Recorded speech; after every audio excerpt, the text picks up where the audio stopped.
सच्ची गौ सेवा देखनी हो तो आशा गौशाला डांगी माचा एक बार जरूर आएं। 15 अगस्त 2015 को 11 सदस्यों ने गौ सेवा का बीड़ा उठाया। इनमें 7 महिलाएं भी शामिल हैं। एक्सीडेंट में घायल 15 गायों से सेवा का सफर शुरू हुआ। आज डांगी माचा और तुमरा बहार में कुल 550 गायें हैं। गौशाला में गायों की सेवा के लिए सारे लोग समर्पित हैं।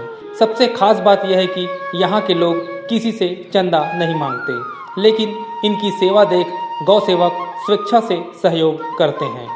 यही नहीं, गौशाला में सफाई की जिम्मेदारी अकेले अंगद की है। इसकी एक आवाज़ में ही गायें इनके पास पहुंच जाते हैं।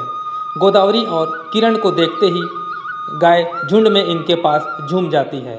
गायों की ऐसी सेवा देख हर किसी का मन प्रफुल्लित हो जाता है। ऐसी मान्यता है कि गाय में 33 करोड़ देवी देवताओं का वास होता है। गाय सेवा करने वाला व्यक्ति पुण्य का भागीदार होता है। और तो और गाय सेवा से ही आप मन, कर्म, शरीर की पवित्रता भी संभव है। गौ सेवा से व्यक्ति अपने संपूर्ण कुल की रक्षा भी कर सकता है। आज हम मौजूद हैं ऐसे ही एक सेवाभावी गौशाला में, जिसका नाम है आशा गौशाला। यहाँ गौ सेवा इस रूप में की जाती है जिसे देखकर आप भी दंग रह जाएंगे। हम बात करते हैं यहाँ की एक महिला सेवादार से, जो सुबह से रात तक गौ माता की सेवा में जुटी रहती है। आइए बात करते हैं गोदावरी जी से। हाँ, यहाँ किस तरह से आप लोग सेवा देते हैं? मतलब यहाँ हम लोग पहले तो घर में करते हैं, घर में भी गौ माता है तो वहाँ का पहले दोनों मिल के वहाँ सेवा करते हैं, चारा देते हैं। जो बाहर गौ माता है जिनको छोड़ देते हैं उनको घर में चारा देते हैं, खाना खिलाते हैं, गोबर सफाई करते हैं, घर में करते हैं, फिर घर का काम करते हैं। फिर यहाँ 2 बजे करीब यहाँ आ जाते हैं। फिर यहाँ का व्यवस्था देखते हैं, वर्कर लोग क्या कर रहे हैं क्या नहीं करते हैं। जिस दिन वर्कर नहीं आते उस दिन हम लोग खुद कर लेते हैं। गौ सेवा को सबसे पुण्य काम माना गया है। आप लोगों को कैसा महसूस होता है जब आप गाय सेवा करते रहते हैं? तो शुरू में स्टार्टिंग किए थे ना तो उतना मतलब शास्त्रों में सुना था और सत्संग में सुना था कि गौ माता के अंदर 33 कोटि देवी देवता हैं और गौ माता की सेवा जैसे साधना जप तप करते हैं तो सब चीज़ से सर्वोपरि सेवा है, गौ की सेवा। तो जब हम लोग स्टार्ट किए तो ये प्रत्यक्ष अनुभव किए हम लोग। पहले तो भाव बहुत नहीं था, पर जैसे जैसे हम लोग सेवा करते गए तो जब गौ माता की कृपा को देखे समझे तो फिर उन लोग से इतना प्रेम हो गया कि मतलब हम ही लोग को बहुत ज़्यादा लगाव हो गया। कोई भी आएंगे जैसे दूसरी गौशाला में कि गौ माता को पालने के लिए ले जाना है, कोई किसान आ जाता है या कोई बाहर के व्यक्ति की हम लोग को भी सेवा करना है, दो गौ माता को दे दो। कुछ दिन पहले एक भैया आए थे कि गाय एक वाइट कलर की गौ माता मेरे को चाहिए तो उसकी सेवा मैं करूँगा, आप दे दो, छांट के दे देना बोले। मैं जैसे ही नीचे देखी गौ माता सब चर के आ रही थी और सब गौ माता को ना जैसे एक ट्रक किसको दूँ ऐसे कह देखी ना तो अचानक ना इतना रोना आया कि कैसे उनको छांट के दे दूँ भाई। इतने प्यारे प्यारे भोले भाले जिनकी कृपा से हम लोग चल रहे हैं, उनकी कृपा से हम सेवा कर रहे हैं। उनका कृपा मतलब एक क्षण ऐसा नहीं रहता कि हम लोग को आभास नहीं होता है। इस गौशाला में कितने गौ माता हैं और कब से कब तक आप लोग क्या क्या सेवा देते हैं? फर्स्ट में तो 15 गौ माता से स्टार्ट किए थे, मरादेव से किराया से। फिर जैसे जैसे गौ माता बढ़ती गई फिर भैया लोग से मिले 108 समिति से, तो वहाँ 108 समिति के भैया मिले। जैसे जैसे बढ़ती गई ना गौ माता की संख्या, फिर हम लोग यहाँ ज़मीन देखना स्टार्ट किए। पहले 3000 किराए में देते थे, फिर समझ आया कि किराए से हमेशा गौ सेवा नहीं कर सकते, खुद का हो तो फिर 1 एकड़ यहाँ ज़मीन हम 3 बहन मिल के स्टार्ट किए थे। फिर भैया लोग रुपेश भैया और विशाल भैया हैं और बाकी सिटी के हैं, उनके साथ जुड़े हुए सब जो गौ सेवक हैं वो जुड़े, तो हम लोग बनाना स्टार्ट किए तो वो लोग भी सहयोग दिए। फिर पहले पटेल सर थे गौ सेवा आयोग में, वो आए थे राठी अंगार मोती गो धाम में, तो हम लोग को वहाँ ओपनिंग था तो बुलाए थे, तो हम लोग भी चले गए थे। तो उनको पता चला कि ये लोग भी गौ सेवा करते हैं, तो वो गौ सेवा करते हैं करके पता चला, तो वो बोले कि आप लोग की सेवा के बारे में हम सुने हैं, और मैं पटेल सर बोले कि मैं चाहता हूँ कि आप लोग को गौ सेवा आयोग से जोड़ा जाए। तो उनकी इच्छा थी, फिर हम लोग प्रक्रिया में लगाए। तो पहले तो आदिवासी ज़मीन को ले डाले थे, तो आयोग से जुड़ने के लिए खुद का नाम में होना आवश्यक है। फिर वो प्रक्रिया हम लोग का 6 महीना चला, और हम लोग कभी तहसीलदार के पास नहीं गए थे। हाउस वाइफ हैं हम लोग, तो हम ही लोग दोनों तीनों मिल के किए, तो बहुत ज़्यादा तकलीफ़ होता था। पहले तो पटवारी के पास गए, फिर तहसीलदार के पास गए, तहसीलदार से डीएम ऑफिस गए, कलेक्टर के पास गए। तो एक साधारण महिला को उस स्थिति में जाना, खुद करना, वो हम लोग के लिए नया अनुभव था, और बहुत दिक्कत भी लगता था। पर नहीं, गौ सेवा करना है, गौ माता के लिए करना है करके लगे हुए हैं। और रजिस्ट्रेशन हुआ तो बहुत मदद मिला। यहाँ गौ सेवा आयोग से 200 गौ माता का मिलता है पेमेंट, बाकी 500 का हम लोग मैनेज करके कुछ प्रोडक्ट बनाते हैं, और भैया लोग का सहयोग मिल जाता है गौ भक्तों का, और खाद वगैरह बेचते हैं, तो वो सब चीज़ से चलता है गौशाला।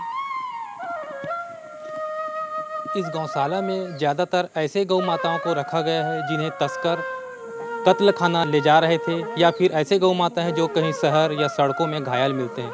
ऐसी गौ माताओं को भी यहाँ लाकर नया जीवन दिया जा रहा है। एक और सेवादार हमारे पास मौजूद है, आइए उनसे भी बात करते हैं, किरण जी से। कितनी गौ माता है यहाँ? यहाँ 600 करीब गौ माता है। अच्छा, एक और गौशाला भी है क्या? वो दोनों करके 600। अच्छा, यहाँ आप क्या सेवा देती हैं, क्या क्या प्रोडक्ट बनाते हैं यहाँ?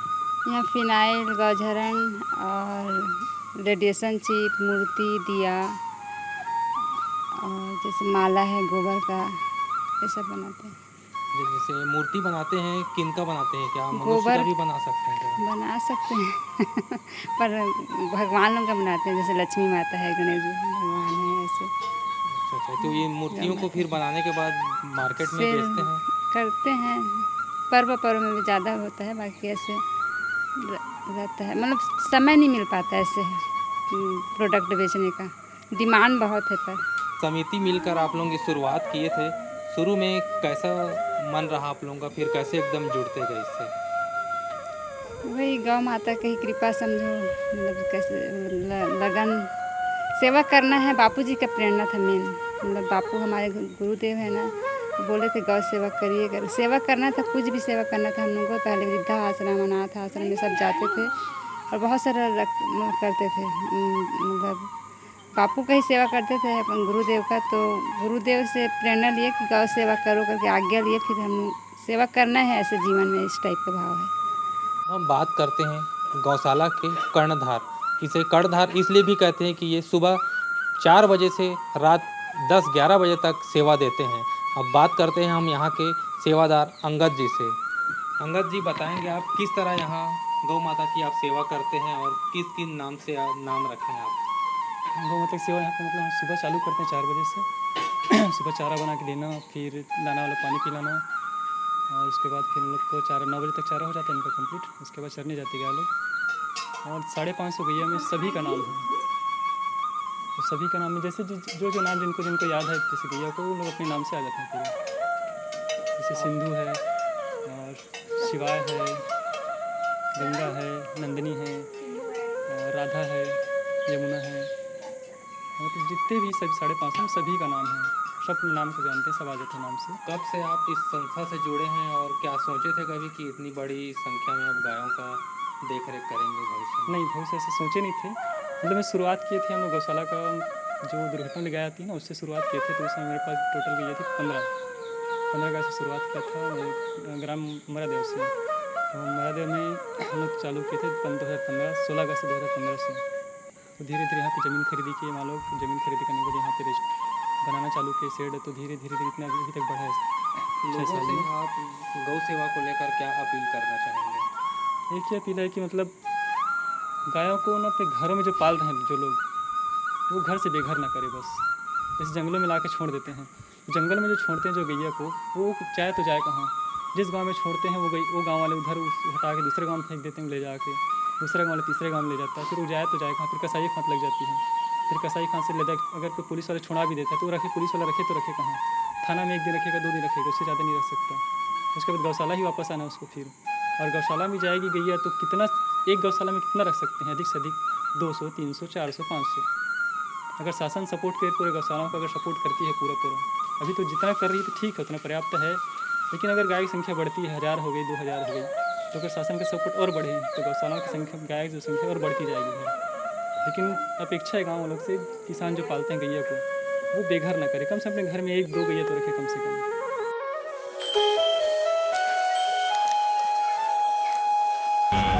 मैं बिहारी लाल अग्रवाल, चावल का बिजनेस है मेरा। और मई से हम महारादेव में जब गौशाला चलाते थे तब से उनके संपर्क में आए हैं और उनकी अद्भुत सेवा देख के हम इस गौशाला से जुड़े हुए हैं। मैं रुपेश राजपूत, अपना जीवन का एक ही लक्ष्य रखे हमने, गांव सेवा बस।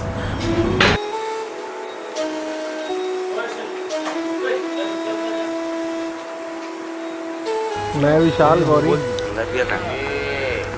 मुझे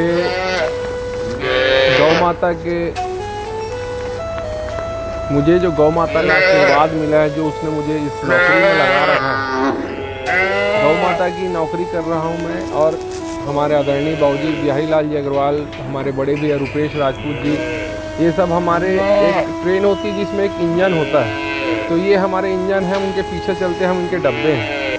और इनकी जो सेवा है, जैसे गोदावरी माई हैं, किरण माई हैं, अपने आप में सक्षम हैं और एक घरेलू वाइफ हैं, और भी बहुत सारी महिलाएं हैं जो हमारे घर में भी माताएं हैं। ये लोग हफ्ते में 6 दिन यहाँ रहते हैं, सुबह से शाम तक। घर का काम भी होता है। यहाँ गौशाला में आके जो ये सेवा देते हैं, आप इनकी सेवा देखना, सुबह से लेकर शाम तक। एक किरण माई है, वो आती हैं, छोटे छोटे बच्चे होते हैं गौ माता के, उनको वो दूध पिलाती हैं। गोदावरी माई हैं, उनको कुटी, पूरे देखे हुए आप सब, उनके कुटी उठा के कुटी डाल रही हैं। कोई बछरू है, उसका पैर में खुर में कीड़े हो रहे हैं तो उसको साफ कर रही हैं। कोई माई आएगी, उसके शरीर में किन्नी होती, किन्नी जुआ, वो छोटे से रहते हैं, उनको खून, गौ माता का खून पी पी के वो ऐसा फूलते जाते हैं, तो वो उनको निकालने का काम करती। बहुत सारी इनकी महिलाओं की 10-15 माताओं की एक समिति है, वो लोग यहाँ आके निरंतर सेवा देती हैं। और वही गौशाला के ओनर है, वही गौशाला के पूरे कर्ता धर्ता हैं, और हम कुछ नहीं हैं, हम खाली इनसे जुड़े हुए हैं। और इनके साथ रह के अपने आप में ऐसा लगता है कि हम भी एक गौ माता के बच्चे हैं, और जो उसने हमें नौकरी में लगा रखा है, इसके लिए हम इसके बहुत आभारी हैं कि हमको ऐसा सौभाग्य मिला, जो हम बाबूजी और गौ माता के ऐसे चरण सेवकों से हमारा रिश्ता है, नाता है, वो यहाँ से है, दिल से है।